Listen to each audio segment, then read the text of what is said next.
Tambalan na!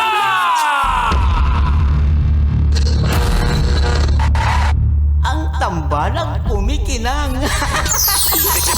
Coliala and Diego Bandido.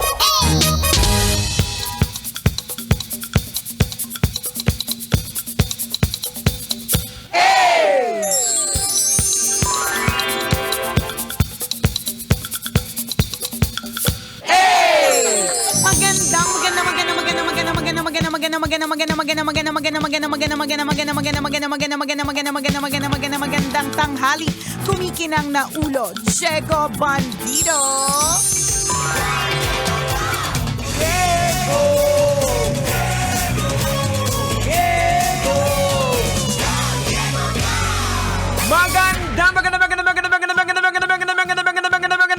Magandang tanghali, kumikinang ina.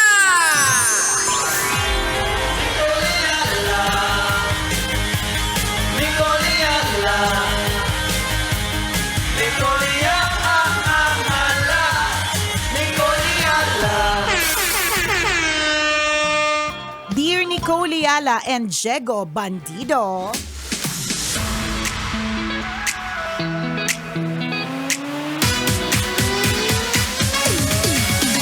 O, teka lang, bago ka eto i-shoutout ko muna tong Grab driver na nakikinig ngayon. Oy, nakatutok sa atin. Hello si po.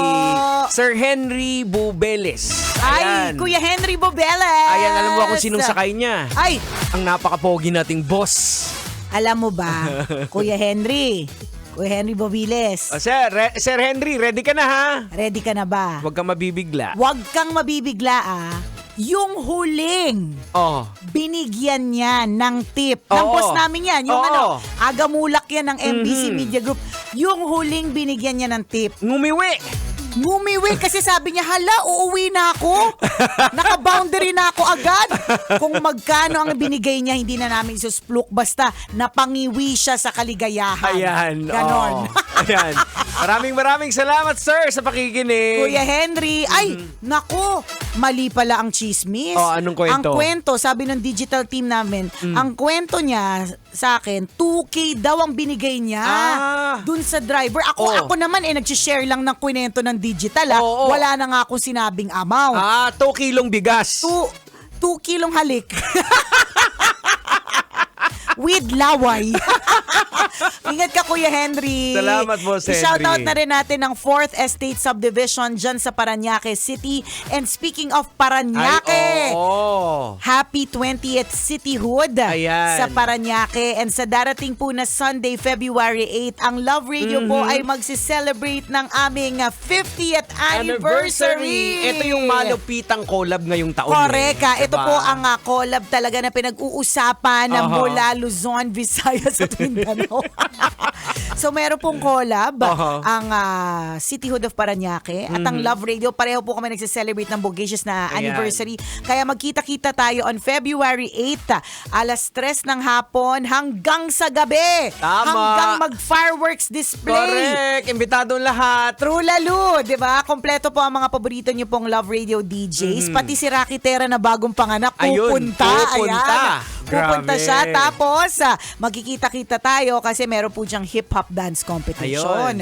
Meron ding Salambat Dance Festival. Wow. Oy, ang daming ganap. Ang daming ganap. Tapos nandun kami, mamimigay din kami ng mga papremyo. At syempre, picture-picture tayo. Correct. Ganyan, meet and greet, ganyan. So, mark your calendars, February 8. Sunday po yan, ha? Sa SM City Sukat. Ayan. Kita-kits po tayo. Ito po hatid sa atin din ng Arena Plus. Maraming salamat, Arena Plus, for making this happen. Salamat, Arena Plus. Thank you so much. Ayan, kita-kits po tayo mga taga-Parañaque. O kahit hindi ka taga-Parañaque, kung gusto mo makiselebrate doon ng 50th anniversary ng Love Radio, go, why not? G, kita-kits. Kung ito na yung pagkakataon ninyo, kung taga-South kayo, ito na yung pagkakataon ninyo para magbigay ng alay. Tama. Ayan, tumatanggap din kami ng alay. kahit buhay na manok po, tinatanggap Ay, namin. naku, kahit nga bayawak di ba? Basta totoo.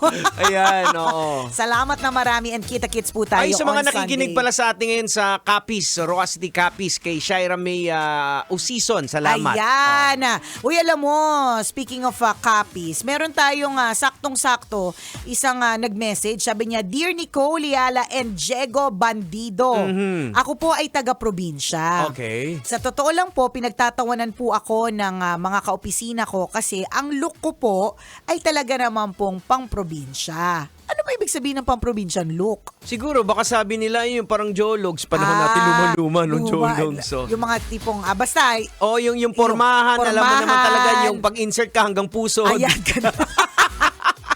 May shade sa ulo. Pare, ganyan. Uy, grabe ka sa mga may shade sa ulo ngayon. Maganda ka, cute ka pag naka-shades. Oh, anyways, so ang problema ko po, kailangan ko po bang baguhin yung forma ko para hindi po ako pagtawanan. Kasi po, parang lagi na lang po itong issue sa office namin. Thank you, Tambalan, and sana po magkita po tayo soon. Alam mo, una sa lahat, Jegs, gusto kong mag-apply sa opisina nila. Kasi parang wala silang ginagawa, di ba? Oo, pinupuna yung forma. Ay, bakit ang forma mo ngayong araw? Tapos para maging araw-araw yan ang topic at para maging problema mo siya ng bonggang-bongga, parang feeling ko wala masyadong ganap sa opisina. Tama. Parang hindi stress sa mga tao Correct. dyan. Parang wala masyadong responsibilities and duties. Walang ginagawa. Walang Nag-aabang ginagawa. ng papasok. Ay, formang tingnan. probinsya. Ay, Pangit yung lakad niya. ay may naiwang tuyong panis na laway sa may kaliwang parte ng pisngi. Ang bihira naman yung mga opisina. Walang ang daming time.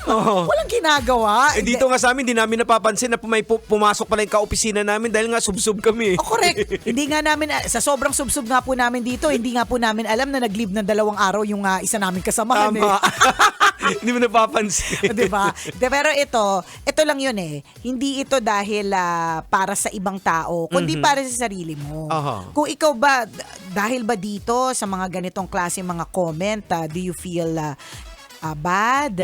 Tapos na tipong ayaw mo nang pumasok, na to the point na sumulat ka pa sa kumikinang na tambalan. Meron na tong epekto sa iyong self-confidence, ganyan. And syempre minsan, yung mga ganitong klaseng criticism, we take it constructively. Anong ibig sabihin nito, 'di ba?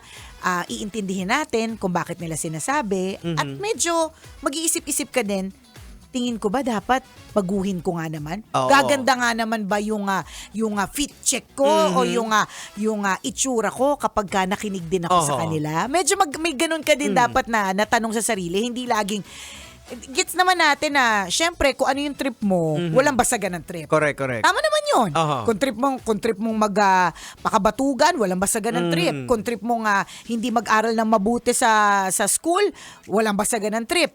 Pero pag may nagsabi sa'yo na, huy, mag-aral ka naman ng mabuti. Kasi ganito, ganyan, importante yan, kawawa naman yung mga magulang mo at para sa'yo rin yan. Tama. Makinig ka rin kasi para sa ikabubuti mo yun. Hindi rin minsan hindi rin pang iinsulto. Baka they mean well naman, 'di ba? Na correct. o yung forma mo tapos na-offend ka na, pero ang gusto lang nila na parang pwede ka namang mag-level up. Tama. Diba? Para hindi ka pagtawanan ng iba lalo. Totoo. Diba? Pero kung ikaw, komportable ka dyan sa outfit na yan at hindi nababother, hindi ka nababother, yung self-confidence mo hindi bumababa, self-esteem mo hindi bumababa, okay lang. Diba? Pero para humingi ka pa ng advice mula sa amin. Ibig sabihin, nababother ka. Correct. May paki ka. Oo. Merong something sa puso mo na nagsasabing, ay baka nga tama sila. Diba? Hindi ko lang alam kung ano yung sinasabi nilang formang probinsya na pinagtatawanan nila eh. Meron ka bang, speaking of buhay na manok, may buhay na manok ka bang bit-bit araw-araw? Pagpasok ka wala kang bag, yung bayong yung bit-bit. Bayong. Uy, pero wag ka ha. May mga brands na pangmalakasan na ang style ng kanilang bag, bayong. Diba? So, ano yung parte ng forma mo na pinagtatawanan nila? Diba? Baka, ano ba? Amoy, ano ba yun yung sa baboy? Koral ba ng baboy? Kaya natatawa sila. Yung bang ganun? Kasi, ang sama naman kapag halimbawa, yung pagtatawanan ka sa forma mo. Kasi bakit? Hindi naman tama. Kasi, iba-iba naman po talaga tayo ng fashion sense. Una. Tama. Iba-iba din tayo ng amount ng pera sa bulsa. Kung sa ito lang muna yung afford ko at hindi ko pa kaya ng mga pormahang pangmalakasan, 'di ba? So hindi naman tama na insultuhin ka. Pero tanungin mo sarili mo, ano ba 'yon? Bakit meron silang pinupuna at araw-araw na lang pinupuna? Siguro ako, personal ko to, suggestion lang, tingnan mo yung picture ninyo, kung may picture kayo ng mga ka-office mate mo. Kung titingnan mo kung talagang kakaiba ka talaga. Kasi usually, ito yung mga mentality ng isang flock na parang, Uy, iba yung dapat gusto nila yung parang Pare-parehas kahit paano kayo. hindi nalalayo. Oo. 'Di ba? So, yun siguro isa sa mga kasi at some point of our life kinakailangan din natin mag-evolve kung anong environment natin para Totoo. hindi ka makarinig ng mga ganitong klaseng mga salita. Correct. Di ba yung sabi nga natin, ulit-ulit to, kung ipinanganak kang pangit, di mo kasalanan Oo. yan. Kasi namana mo sa mga magulang mo yan, namana mo sa mga Ginseng. ninuno mo yan. Correct.